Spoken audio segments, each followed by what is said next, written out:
आणि आता या क्षणाची सर्वात मोठी बातमी साम टीव्हीवर आपण बघतोय। मुंबई आंतरराष्ट्रीय विमानतळ आणि ताजमहल पॅलेस बॉम्बने उडवून देण्याची धमकी आली आहे। बघा, अतिशय मोठी घडामोड। अनोळखी ईमेलवरून विमानतळ पोलीस ठाण्याला धमकीचा मेल आलेला आहे। मुंबई आंतरराष्ट्रीय विमानतळ आणि ताजमहल पॅलेस हॉटेल पाईप बॉम्बने उडवून देण्याची धमकी आली आहे। तर संसदेवरील हल्ल्याप्रकरणी फाशी झालेला दहशतवादी अफजल गुरु आणि सॅव्हॅक्रूज शंकर यांना अन्यायकारकरित्या फाशी दिली असं मेलमध्ये लिहिण्यात आलेलं आहे। या संदर्भात अधिकची अपडेट घेऊयात आमचे प्रतिनिधी सचिन गाड यांच्याकडून।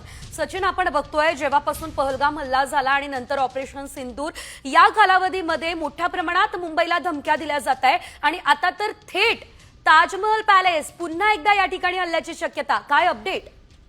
नक्कीच आपण बघतोय की मुंबईला येणाऱ्या धमक्यांचं सत्र काही थांबायचं नाव घेत नाहीये। आताच नव्याने मेल आलेला आहे, तो देखील मुंबई आंतरराष्ट्रीय विमानतळ आणि ताजमहल पॅलेस हे पाईप बॉम्बने उडवून देण्याचा धमकी या ईमेलमध्ये देण्यात आलेली आहे। विशेष म्हणजे संसदेवरती हल्ल्याप्रकरणी त्याला ज्या अफजल गुरुला फाशी देण्यात आली त्याला आणि दुसरा एक आरोपी आहे सॅव्हॅक्रूज शंकर, या दोघांना अन्यायकारकरित्या फाशी दिली असा आरोप देखील या मेलमध्ये करण्यात आलेला आहे। हा मेल येताच तात्काळ विमानतळ पोलिसांनी गुन्हा दाखल केलेला आहे आणि संपूर्ण विमानतळावर यंत्रणा देखील सतर्क झाल्याचं आपल्याला दिसून येत आहे।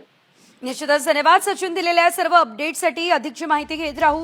आपण बघतोय अतिशय मोठी बातमी आहे। मुंबईमधलं ताज हॉटेल हे तेच ताज हॉटेल 26/11चा हल्ला म्हणजे ताज हॉटेलची आठवण लगेचच होते आणि हेच ताज हॉटेल पुन्हा एकदा उडवण्याची धमकी जी आहे ती देण्यात आलेली आहे। शिवाय जे एअरपोर्ट आहे ते सुद्धा उडवण्याची धमकी देण्यात आलेली आहे। तर आपण बघतोय मुंबईवरती पुन्हा एकदा दहशतवादाचे ढग जे आहे ते दाटून आले असल्याचं आपण म्हणू शकतो, कारण असा मेल जो आहे तो आलेला आहे।